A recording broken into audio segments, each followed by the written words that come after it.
बघा नवीन clutch plate आणि pressure plate आहे. हे बघू शकता नवीन बेरिंग टाकावं लागतं. हे जुनी बेरिंग इकडे. हे बघू शकता जुनी कशी पूर्ण स्लिप झाली आणि नवीन आपली ट्रॅव्हलला पुसून घ्यायचं एकदम चकाचकमध्ये, मग क्लच प्लेट बसवायचं नवीन. तर बरोबर मिनिंगमध्ये मी टाईट केलं आहे. तुम्हाला पण असं मिनिंगमध्ये टाईट करायचं एकदम फुल. परफेक्ट झाल्यानंतर मग तुम्हाला गिअरबॉक्स चढवायचं बरोबर मिनिंगमध्ये लावून.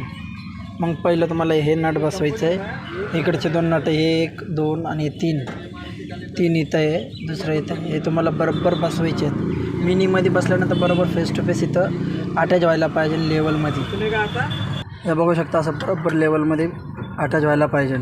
मग वरचा नट, हा नट, मग हे नट टाईट करायचे सगळे नट. इकडचा एक नट, सगळे नट टाईट करायचे. मग स्टार्टर बसवायचा. मग हे ब्रॅकेट आहे, हे जे वरचे 2 ब्रॅकेट आहेत ते इथं बसवायचे तुम्हाला. मग इकडचे एक आणि हे 2 नट, वरती एक आहे, मागचे एक तुम्हाला गेल्या टायमाला सांगितलेली चाकी ती बसवायची. हे बघू शकता क्लच वायर आहे, तुम्हाला बरोबर ह्याच्या ब्रॅकेटमध्ये बसवायचं आहे. दाखवतो तुम्हाला. बघू शकता क्लच वायरमध्ये मी अडकवलं आहे.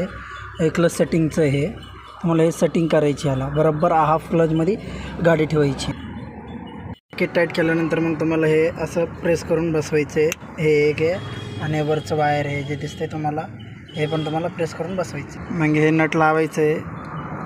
हे वायर ह्याच्यात हे करायचं आहे. मग स्टार्टरचे नट तुम्हाला लावायचे. ते मेनवाला मग आर्थिंगचं नट इथं आहे, हे लावायचं तुम्हाला.